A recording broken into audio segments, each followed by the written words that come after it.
Chapter 12. Child in Danger. Captain Smith turned over the picture George had pointed out. He read the names on the back and said, "This fellow is Giuseppe Matthews. I'll look up his record." After a search in several volumes, he came across the item. Matthews went AWOL, Captain Smith explained, and was never heard from again. "Why did you ask about him?" George replied, "We've met a man who looks very much like the one in this picture. He's older, but there's a strong resemblance." "Where did you see him?" Captain Smith asked. "Out in the bay near Crocodile Island." "If he's the same person, he's using a different name now." "What is it?" Smith inquired. "Matt Carman or Breck Tobin," George answered. "We were never introduced, so we don't know which name goes with whom." "You realize, of course, that we're still looking for Matthews," Captain Smith said, "and that we'll have to arrest him when we find him. Can you tell me where these men live?" For a moment, George hesitated. "What if one of them is the wrong person?" she asked. "I wouldn't want to get anyone in trouble." "If they're not Giuseppe Matthews, they won't get in trouble," the captain pointed out. "We saw a boat called the Whisper," Danny said. "We checked in a registry of ships and learned that it belongs to 2 men from Bridgeport, Connecticut. One of them is Matt Carman, the other Breck Tobin." Captain Smith wrote the information on a pad and said he would follow up the lead. Then he checked another set of records for proof that the note in the bottle was authentic. Finally, he smiled. "Here it is," he said. "This is really amazing. A ship named Venerable was last heard from in Argentina. Her captain was George Wayne. This is the first message received since then." "No one reported that she was wrecked?" Bess asked. "No, and this note must have traveled at least 10,000 miles. I presume it would be considered part of the Venerable's records, so I'd like to keep it if you don't mind." "Of course not," George said. "Perhaps we can locate relatives of the captain and the crew who would like to see it," Captain Smith added. He thanked the girls for bringing him their find and remarked, "The government may give you a citation for this." George grinned. "That would be fun. I've never had one." The girls said goodbye to the captain and returned home. There was plenty of exciting conversation as they exchanged stories with Nancy. Mr. and Mrs. Cosgrove listened and were thunderstruck at all that had been learned. "Each day you prove more and more what good detectives you are," their host complimented them. "But we haven't solved anything yet," Nancy reminded him. She turned to George. "Did you ask Captain Smith about the periscope?" "Oh dear, I didn't even think of that," George said. "But we can go back another time and inquire if he's ever heard of a sub around here." Nancy wanted to go out in the skiff the following day, but Mr. Cosgrove said that he had had the craft out in the morning and found that it had been tampered with. "It was lucky I discovered the damage before you used the pirate again. You might have had a bad accident." Nancy exclaimed, "You say it has been sabotaged? I'm afraid our enemies have been at work." The others agreed. Mrs. Cosgrove was worried. "This could mean that we're all being watched by spies. I think you should stay away from Crocodile Island for a while." George grimaced. "At least until the pirate is repaired." "Meanwhile, why don't you visit Cape Florida?" their hostess suggested. "It's a lovely place. Beautiful trees and a nice beach. People go there for picnics. The main attraction is an old lighthouse. A guide will show you around and tell you something about its history." "That sounds great," Bess said. "I could use a change of pace." The girls got directions and set off early the next morning in one of the Cosgrove cars.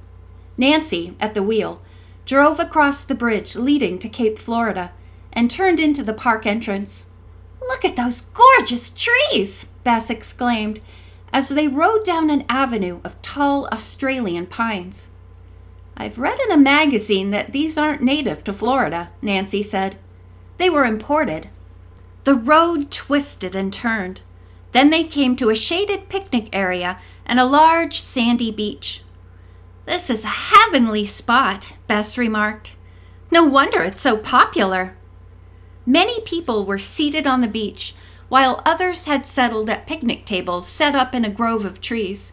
Nancy parked and the girls strolled toward the water. To their right was a natural coral breakwater which had been built up by polyps. It was very rough, and Nancy realized at once that anyone slammed into it by waves could be badly cut. She noticed that bathers seemed to be avoiding it. "What a lot of seaweed there is," George remarked. She picked up handfuls of it and rolled the soggy masses into a ball. "Let's play catch," she suggested. The girls formed a triangle and threw the seaweed ball back and forth to one another. Whoever dropped it was eliminated from the game.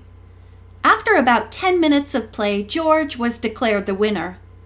To tease her, Bess picked up the ball and threw it hard at her cousin. Unfortunately, it missed and sailed across the sand. The soggy mass landed, plunk, on a bald-headed bather who was stretched out on the beach, sleeping. "Oh!" Bess cried in dismay and went over to the man. He blinked at her and looked annoyed, but after she apologized and he saw the look of concern on her face, he sat up and smiled.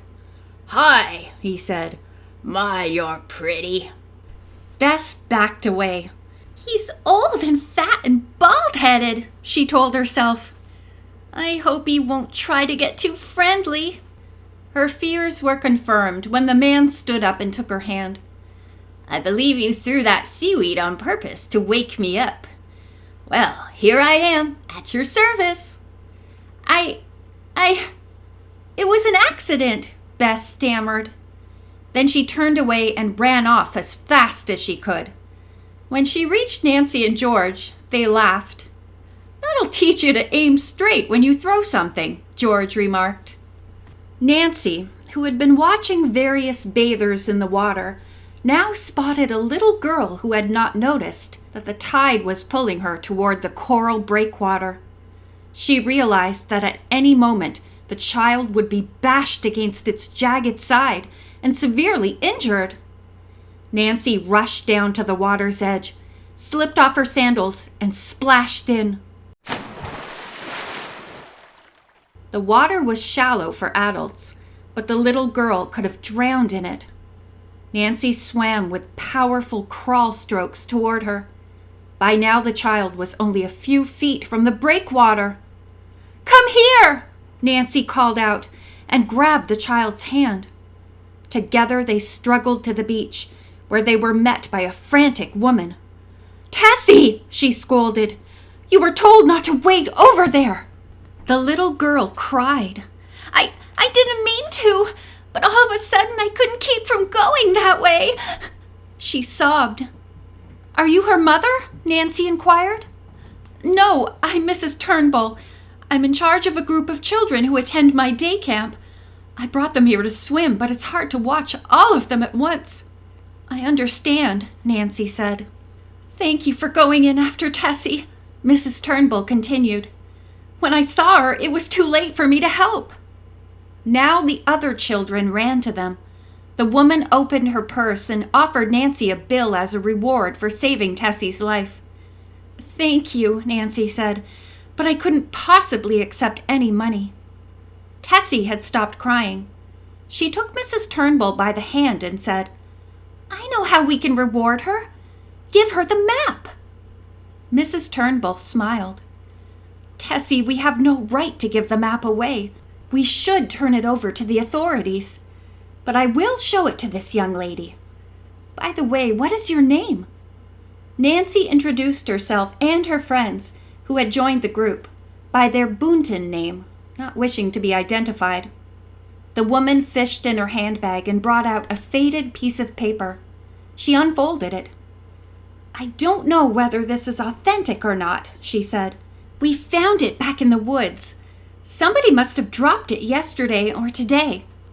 Nancy, Bess, and George studied the map. Not only was the paper old, but the printing on it was quite faded. Mrs. Turnbull explained that she and the children suspected that someone had been hunting for a treasure, perhaps buried long ago by pirates. The person must have lost it. The map does seem to indicate a buried treasure, she said. Perhaps it's here on Florida Key. The girls were intrigued by the story, and Nancy looked closely at the map. On it were directional lines pointing north, east, south, and west. There were also a number of intersecting lines converging at one spot. This must be the place where the treasure was hidden, Nancy remarked. True, Mrs. Turnbull said, but how would one go about trying to figure out where it is? We have to find a point of reference, Nancy said. But what? She puckered her brows and tried to figure out the strange map. Suddenly, the girl detective had an idea. You see this line running directly into the water? It could be the coral breakwater. You're right, Mrs. Turnbull agreed. Let's draw a continuing line from it through the sand and then bisect it just as it was on the map. Tessie jumped up and down in excitement. Let's hurry up and dig, she exclaimed. I brought my sand shovel. I'll get it. She ran off and soon returned with a toy shovel. Nancy, Bess, and George were amused at the thought of digging for hidden pirate treasure with this implement. The bald bather had walked up, curious to see what was going on. When he realized that they were planning to dig with the toy shovel, he said, I have a spade in my trunk and would be glad to lend it to you. He hurried to his parked car and returned a few minutes later with the spade. He handed it to Bess and looked at her with an admiring smile. It made her blush. Thank you, she said, and pushed the spade into the sand. She worked for a while.